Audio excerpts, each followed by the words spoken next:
Buenas noches y bienvenidos a Signo Pesos, la economía al alcance de su pantalla. Estos son los temas claves de hoy. El plan de desarrollo llega al Congreso. 300 artículos aproximadamente diseñados por el Gobierno Nacional buscan sentar los fundamentos de grandes reformas en materia de salud, educación, desarrollo territorial y muchas otras materias. También abre la puerta a la paz total que busca el presidente Petro. Analizaremos el proyecto con Juan Miguel Gallego, subdirector de Planeación Nacional. Fuertes críticas por la reforma a la salud. Un grupo de exministros y exviceministros de salud se fueron lanza en ristre contra la anunciada reforma a la salud.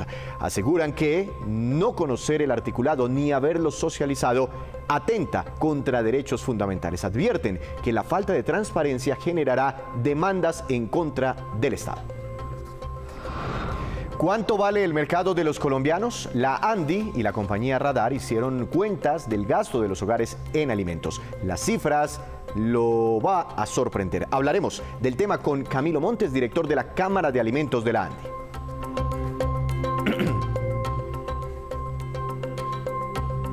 Y comenzamos esta emisión de Signo Pesos hablando de uno de los proyectos más importantes de este gobierno. Es el Plan Nacional de Desarrollo, el cual se constituye en esa carta de navegación del presidente Gustavo Petro y de todo su gabinete y la base de todas las políticas y programas trazados para este cuatrienio. Para darle una mirada muy general a este articulado, que es muy amplio, quiero saludar a esta hora de la noche al subdirector general de Prospectiva y Desarrollo del Departamento Nacional de Planeación, el doctor Juan Miguel Gallego. Doctor Gallego, buenas noches, bienvenido a Signo Pesos, ¿cómo ha estado? Buenas noches, Víctor, un saludo muy especial a todos los oyentes del programa. Muchas gracias a usted, doctor Gallego. Aquí tengo la portada del Plan Nacional de Desarrollo. ¿Qué significa esto? ¿Cuál es el propósito principal? Colombia, potencia mundial de la vida. Pues creo que tiene un significado muy importante porque Colombia tiene unas capacidades de recursos naturales y una riqueza que está en muchos casos en camino a ser potencializada. Y mundial porque creo que nosotros podemos aportar de manera significativa a ciertos aspectos sustanciales como es el cambio climático a través de unas transformaciones importantes, a través de un reconocimiento a la necesidad de entrar a un sistema productivo que hable de manera amigable con el medio ambiente y generar unas expectativas positivas al mundo. Yo creo que eso hace que Colombia sea potencia mundial de la vida, y de la vida se resume también en nuestro objetivo final, que es alcanzar la paz total a través de las transformaciones que se quieren. Eso lo estamos destacando aquí en esta gráfica clave. El Fondo Colombia en Paz, y aquí tenemos los ejes, los 5 ejes principales de este plan de desarrollo. En primer lugar, ordenamiento territorial y agua. En segundo lugar, seguridad humana y justicia social. Tercer lugar, derecho humano a la alimentación. Cuarto lugar, transformación productiva y acción climática. Quinto lugar, convergencia social. ¿Cuáles serán las prioridades aquí? Pues es muy importante hablar de este Plan Nacional de Desarrollo alrededor de una transformación sustancial, y es que ponemos como primer orden el ordenamiento territorial alrededor del agua. Yo creo que hace mucho tiempo dejamos un concepto de planificación sustancial, y es poner la geografía económica y el ordenamiento del territorio como una de las formas transformadoras para poder alcanzar muchas transformaciones y necesidades que queremos presentar. Y ese es como el principal mensaje que queremos dar. El territorio, ubicarnos adecuadamente en el territorio, explotar de manera coherente y amigable los recursos naturales, poder convivir con el agua, la necesidad de reconocer que el agua, bien sea como bien o servicio sustancial para la vida, pero también como un medio sustancial para la conectividad y la productividad, es como las grandes apuestas. Eso tiene después una infinidad de programas que se han venido desarrollando a lo largo de las bases y el articulado que se radicó la noche anterior en el Congreso de la República, que pueden darnos luces de cómo lo vamos a lograr. Es un plan nacional que esperamos que se pueda ir visualizando a lo largo de estos 4 años, pero que también genere transformaciones que se puedan implementar a lo largo de medianos y largo plazo. 1.150 billones de pesos contemplan ustedes que cueste o que sean las inversiones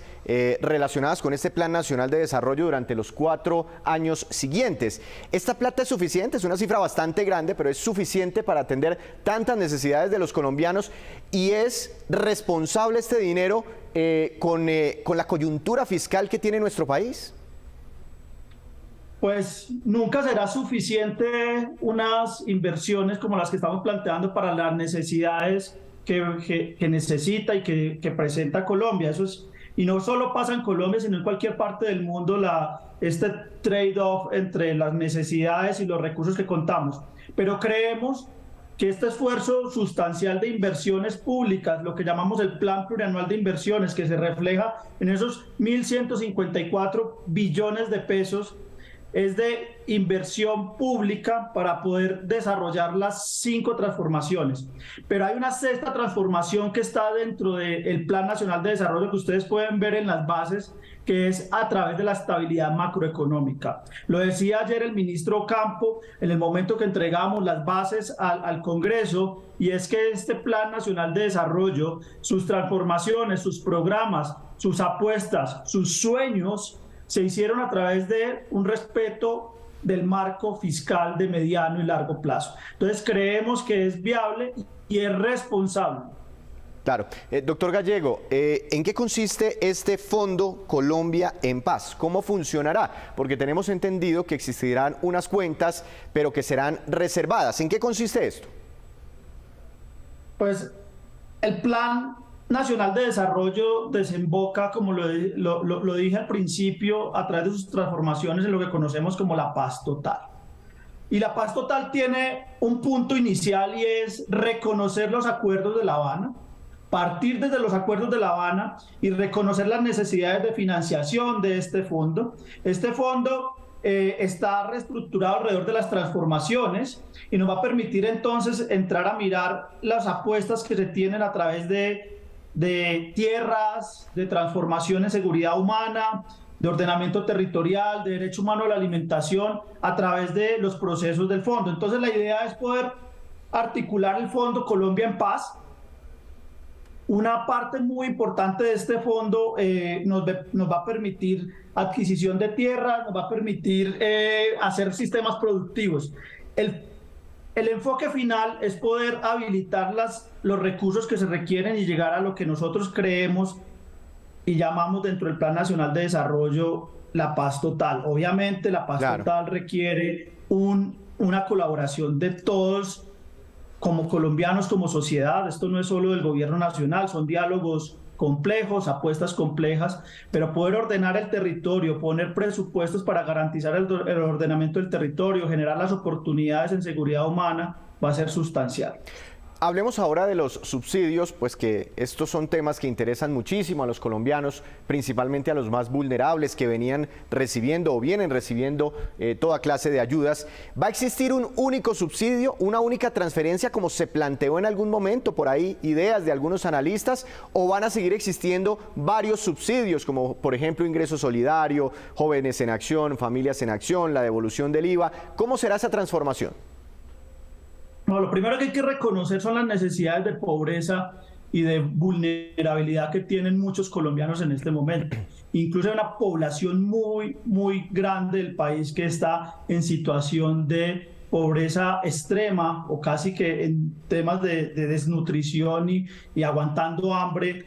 Y eso es lo que busca este sistema. Lo que queremos es construir un sistema de transferencias que nos permita a nosotros transitar de manera adecuada los sistemas de transferencias que se han venido dando a un sistema de transferencias que tenga primero una creación de una renta ciudadana que garantice unas entradas de sostenibilidad mínima a las personas y hogares más vulnerables y de mayor nivel de pobreza del país, y en algunos casos algunas transferencias en especie que apuntan más hacia lo que nosotros llamamos hambre cero. Nosotros queremos que en Colombia ninguna persona muera de hambre, ningún niño muera de hambre. Esto implica entonces manejar un poco esa mezcla de transferencias. De todas formas, nosotros garantizamos la transición y aquí hay un punto muy importante y es la focalización e identificación de estas personas en mayor nivel de marginalización y en mayor nivel de extrema pobreza. Pero doctor Gallego, eso nos lleva, pues, se está utilizando actualmente el SISBEN 4 como para identificar y seleccionar a muchas de las personas que reciben todos estos apoyos. ¿Habrá algún cambio frente a la forma en que se seleccionan hoy en día los colombianos que reciben o recibirán toda esta clase de subsidios nuevos que se contemplan en este nuevo Plan Nacional de Desarrollo? No, mire que hay un punto muy importante de la capacidad de conversación que tiene el gobierno actual, el gobierno del presidente Gustavo Petro al interior mismo del gabinete. Nosotros partimos de que lo que ha funcionado bien debe mantenerse. Nosotros creemos que lo que evoluciona del SISBEN 4 a la propuesta que hizo el Departamento de Planeación Nacional en el momento de la pandemia, que era el registro de hogares, nos sirve y es adecuado para poder empezar a focalizar. Obviamente, este tipo de registros debería migrar a una apuesta que queremos dejar y que está explícita en el Plan Nacional de Desarrollo, que es el registro universal de ingresos, que es la forma como uno debería de realmente focalizar. Pero en el camino, mientras llegamos allá, debemos tener claro los mecanismos de focalización. Y yo creo que los mecanismos de focalización, y lo dejamos en el plan, que se han venido utilizando son adecuados, tienen algunas falencias que se pueden corregir y que se han venido corrigiendo y que el DNP ha venido aprendiendo a lo largo de estos últimos 3, 4 años de manera significativa. La pandemia nos empujó hacia allá rápidamente. Nosotros entonces trabajamos muy fuerte con el registro social de hogares, que nos permite focalizar de manera adecuada. Obviamente el SISBEN pues, es un barrido muy importante que se hizo para identificar esos niveles de pobreza monetaria, multidimensional y de necesidades que nos permiten focalizar. Lo seguiremos utilizando. Así se ha venido haciendo en los meses que hemos implementado políticas en este gobierno, pero nuestro sueño es llegar a un registro único de ingresos. Un registro único de ingresos será uno de los temas importantes en este plan de desarrollo. Permítame unos minutos, doctor Gallego, hago una pequeña pausa y ya vuelvo con usted para unas conclusiones finales sobre este plan de desarrollo. Ya volvemos.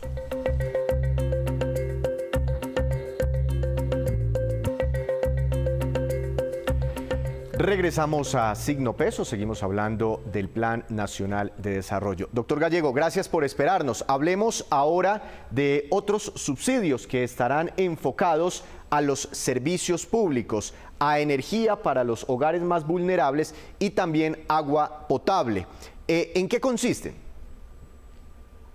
Sí, uno de los aspectos más importantes de este plan es llegar a metas muy ambiciosas. Una la mencionamos ahorita y ahorita enlazo con la pregunta directamente: hambre cero, pobreza multidimensional a un dígito, pobreza monetaria a un dígito. O sea, son esfuerzos muy grandes. Eso requiere encaminar casi todas las acciones que tiene el Estado para poder garantizar esas grandes metas. Y en ese sentido, en servicios públicos domiciliarios, pues nosotros queremos que aquellos hogares desconectados o que tienen ese nivel de desconexión fácil por no pago, por no capacidad de pago, pues puedan recibir unos, digamos, subsidios de subsistencia o indispensables en energía. Eso ya se conoce y se aplica en Bogotá, por ejemplo, como lo que se conoce como el mínimo vital en agua. Entonces, la posibilidad de que esto lo reciban a través del esquema actual de transferencia de subsidios. Ahí tenemos un problema y se menciona también en el Plan Nacional de Desarrollo. Es una adaptación muy fuerte del mecanismo de focalización de subsidios en servicios públicos domiciliarios a través de la estratificación. Nosotros queremos ponerle ese concepto de la estratificación, un concepto que se acerque más a los hogares y a las necesidades reales de los hogares y menos desde la vivienda, reconociendo que estos subsidios, como el que queremos implementar, que garantice esos indispensables para la vida en agua o energía, entran a través de la vivienda, pero deben llegar a las personas. Son las personas las que se benefician de esto. Por eso necesitamos focalizar de manera más inteligente. El DNP tiene una hoja de ruta junto con el Departamento Administrativo Nacional de Estadística, DANE, que podría implementar para mejorar esta focalización. Uno puede decir es en ciertos niveles de consumo, en ciertas poblaciones muy vulnerables identificadas a través del SISBEN o del seguro del registro de hogares, pueden recibir un subsidio que sea a ciertos niveles de consumo un pago cero.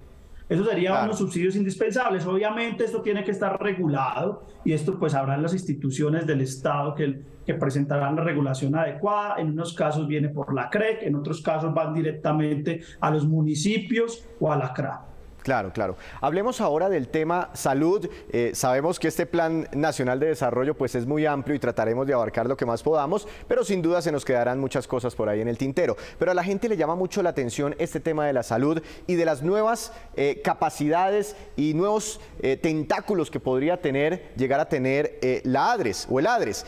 Seguirá manejando recursos del sistema, pero manejará los pagos y la distribución de una manera fortalecida, acceso gratis a información por cuenta de los usuarios, tendrá el ADRES y además asume los pagos de las EPS, algunas de las funciones que tenían las EPS o que tienen actualmente. Doctor Gallego, ¿esto no es en la práctica la reforma a la salud, pero a través del Plan Nacional de Desarrollo?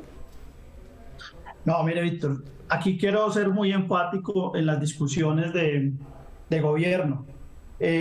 Dimos discusiones muy importantes a nivel y bajo las diferencias del enfoque o de la visión misma. Desde lo técnico nosotros garantizamos que ninguna de las reformas que se ha venido hablando dentro del gobierno nacional que van a implementarse o que se van a introducir para discusión en el Congreso en Colombia iban a estar plantadas como un plan B dentro del Plan Nacional de Desarrollo. Eso no pasa ni con salud, no pasa ni con pensiones y no pasa ni con la reforma laboral. Eso fue uno de los criterios sobre los cuales nosotros, como DNP y en conversaciones con Hacienda, dijimos no vamos a permitir esto. Entonces lo que está ahí en términos de salud tiene pues un enfoque muy importante hacia recuperar aquellas acciones de promoción y prevención y algunas acciones que enfatizan lo que ya pueden hacer mismo la ADRES, que son los giros directos en ciertas condiciones. Eso ya está en la regulación colombiana, no es nada, no es distinto, no hay una reforma detrás y eso quiero que quede muy claro porque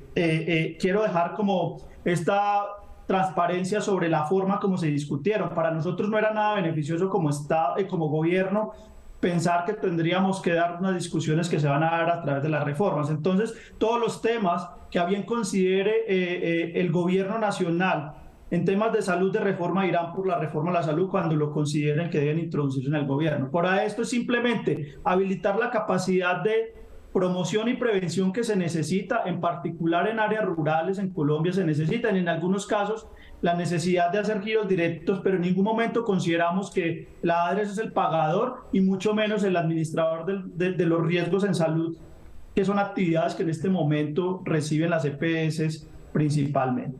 Doctor Gallego, hablan en muchas partes del plan de desarrollo sobre el ecosistema digital y aquí tenemos pues una imagen de varios muchachos, varios jóvenes mirando tabletas, mirando celulares, computadores portátiles, etcétera. ¿Qué plantean ustedes? ¿Cuál es el objetivo? Yo creo que es uno de los temas ambiciosos. Nosotros cuando nos presentamos esas transformaciones del Plan Nacional de Desarrollo, lo decía en conversaciones que tenemos con el director Jorge Ibáñez. Mire, si nosotros logramos presentar un Plan Nacional de Desarrollo que se valida, que se presenta unificadamente en el gobierno, se valida en el Congreso y se implementa durante 4 años, y después de 4 años el gobierno siguiente, sea de una posición política u otra, sigue implementando gran parte de nuestras transformaciones, es porque nuestro plan tenía sentido desde la planificación misma, y ahí entra la conectividad. La conectividad, queremos llegar ambiciosamente al 85% de conectividad en Internet en el territorio colombiano. Es casi duplicar lo que tenemos. ¿Ahí qué necesitas? Necesitas tener acciones estratégicas muy fuertes, necesitas conversar con el sector privado, tenemos que resolver rápidamente lo del espectro, tenemos que buscar hacer infraestructura compartida que no solo sea a través de digamos, líneas de Internet, sino que se puedan usar ciertas estrategias. Tenemos que buscar inversión privada y con estas inversiones que se quieren hacer en el Plan Plurianual de inversiones a traer de manera conjunta. Nosotros tenemos ejemplos de países cercanos que han tratado de llegar rápidamente a esa conectividad. Hemos conversado continuamente con la ministra Sandra y el sector. Yo creo que ha sido uno de los áreas de transformación digital donde más se ha conversado. Entonces la meta es llegar de manera ambiciosa a una conectividad. Y ahora lo segundo es qué vamos a hacer con esa conectividad. ¿Qué queremos que hagan nuestros niños que estén conectados en el Chocó, en La Guajira, como están conectados los niños en Bogotá, en Antioquia, en Medellín? Queremos, y también los campesinos, los sectores productivos, pues ponerle capacidades de aprendizaje, pero también de productividad dentro de esa digitalización. Por ejemplo, la digitalización va a jugar sustancialmente un papel en lo que llamamos la logística para manejar la productividad de las pequeñas empresas, que haya un track o un seguimiento adecuado de los productos. Todo eso es lo que queremos, que en 4 años haya un ecosistema completo digital, pero para eso necesitamos una infraestructura muy fuerte de conectividad. Pues doctor Gallego, se me quedaron en el tintero como 20 preguntas más. Le agradecemos mucho, tenía por preguntarle sobre las cuentas de ahorro, las viviendas de interés social, los subsidios, en fin, pero seguramente tendremos más espacio. Claro. Y ya sabe, aquí siempre las puertas abiertas de Signo Pesos para que ustedes tengan la oportunidad de comunicarse con los colombianos y explicar todos los detalles de este plan de desarrollo. Muchas gracias por estos minutos. Muchas gracias a ustedes y un saludo a todos el programa Signo Pesos y a Caracol. Muchas gracias a usted. Un brochazo inicial sobre temas importantes de este proyecto tan relevante para el gobierno nacional. Hacemos otra breve pausa, pero ya les contaremos en cuáles países hay más personas que reconocen que tienen sobrepeso. Ya volvemos.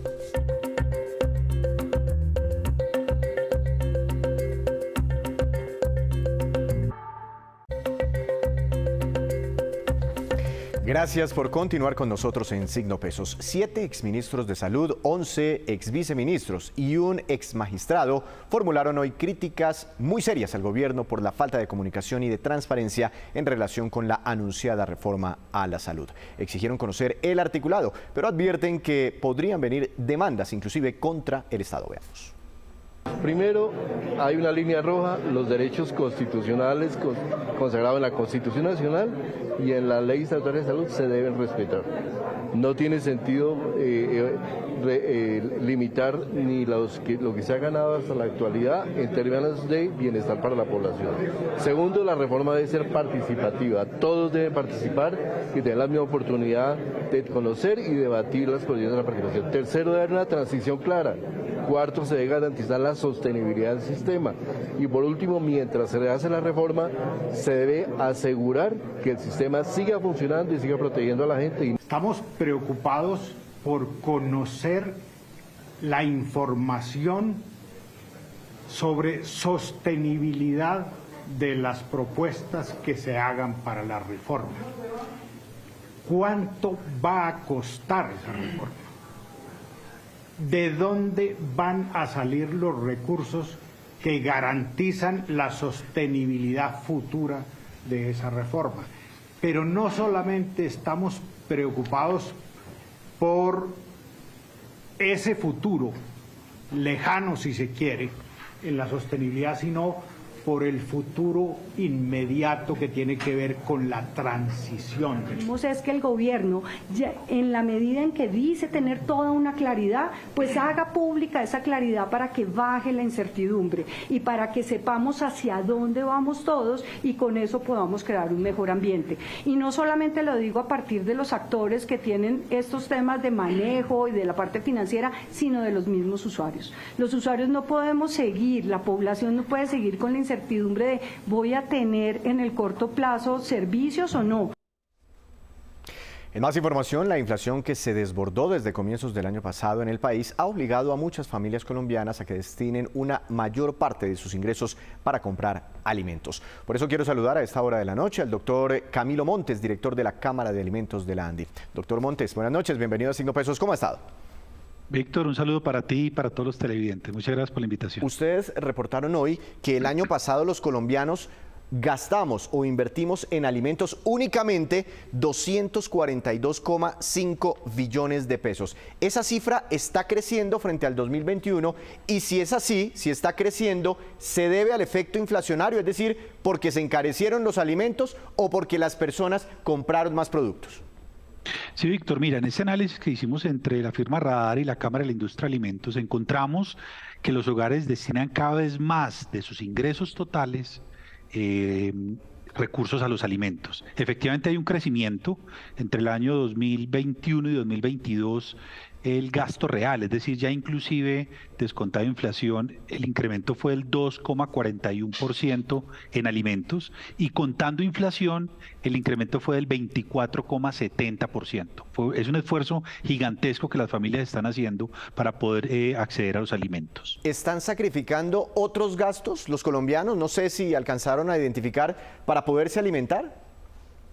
Pues mire, en últimas sabemos que los hogares están destinando cerca del 39% del total de ingresos a alimentos. Antes de la pandemia esta era una cifra cercana al 32-33%, por lo tanto efectivamente cada vez destinan más directamente a alimentos. Doctor Montes, este cuadro me llamó la verdad mucho la atención, yo espero que de pronto la producción pueda ampliarlo para que todos lo vean, y es la plata que gastamos en distintos alimentos, por ejemplo en carnes y sus derivados, casi 47 billones de pesos, en leche y derivados, y gastamos el año pasado más de 23 billones de pesos, en productos de panadería 13,52 billones, en aceites 5 billones, en café 3 billones de pesos, en chocolate 2,72 billones, en fin, ahí está el listado completo. ¿Hubo algún cambio en los hábitos de consumo? Sí, mire, lo primero que queremos resaltar es que vemos a los hogares colombianos y específicamente en los alimentos desarrollados por la industria, porque de los 242 billones de pesos, 105 billones lo dedican a alimentos desarrollados por la industria. Y dentro de esos alimentos desarrollados por la industria, como usted bien anota, ahí aparecen las proteínas animales, como las carnes y sus derivados, la leche y sus derivados como unos principales orientadores de ese gasto. Al interior de la composición de esa proteína animal, sí estamos viendo algunos cambios. La gente haciendo, por ejemplo, sustituciones de carne de res por otros tipos de carne, o inclusive sustituyendo carnes por otras proteínas como la leche, los derivados lácteos, o inclusive el huevo. Entonces sí hay una recomposición de ese destino del gasto de los hogares en alimentos. Las cifras son muy interesantes. Mire, helados, 2 billones de pesos al año comprando helados. Los colombianos, condimentos, pastas, galletas de sal, 630.000 millones de pesos, etcétera. Ahora, ¿han cambiado los hábitos relacionados con el lugar donde se compran los alimentos? Ahora prefieren más la central mayoritaria o el supermercado de la esquina o la tienda de descuento. ¿Cómo se han modificado esas participaciones? Sí, mire, la tienda de barrio es sin dudas el principal lugar en el cual los colombianos buscamos los alimentos. Lo que nos parece bien interesante es inclusive por generaciones hay mayor o menor participación de las tiendas de barrio como el lugar de abastecimiento. Y recordemos que esto inclusive es una tendencia que desde la pandemia estamos viendo ese resurgimiento de las tiendas de barrio como el principal lugar para abastecerse, pero efectivamente fuera de las tiendas de barrio los supermercados juegan un papel importante.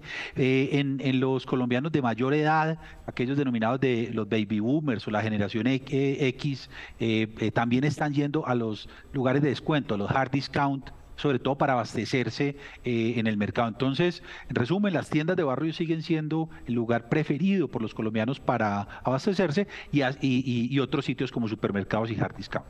Pues doctor Montes, muchas gracias por esta explicación, muy interesante este estudio que comparten hoy ustedes, la ANDI, la Cámara de Alimentos, junto a la firma Radar. Que tenga una feliz noche, gracias.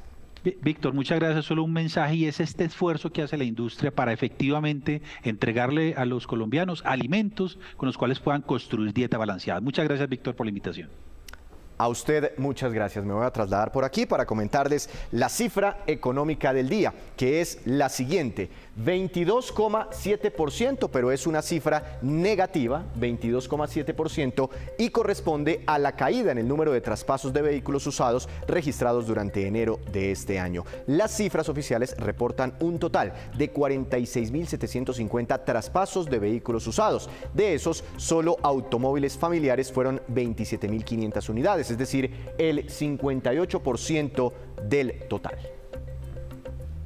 Y antes de despedirnos, los quiero dejar con este dato. La siguiente es la lista de países de la OCDE en los que más personas reconocen tener problemas de sobrepeso o de obesidad. En Chile, el 74%, en México el 73%, Estados Unidos 71%, Finlandia 68%, Australia 65%, en Colombia la cifra bordea el 56%. Así terminamos por hoy. Los esperamos mañana con una nueva emisión y con toda la información económica que usted necesita saber. Esto es Signo Pesos, la economía al alcance de su pantalla. Que tenga una feliz noche.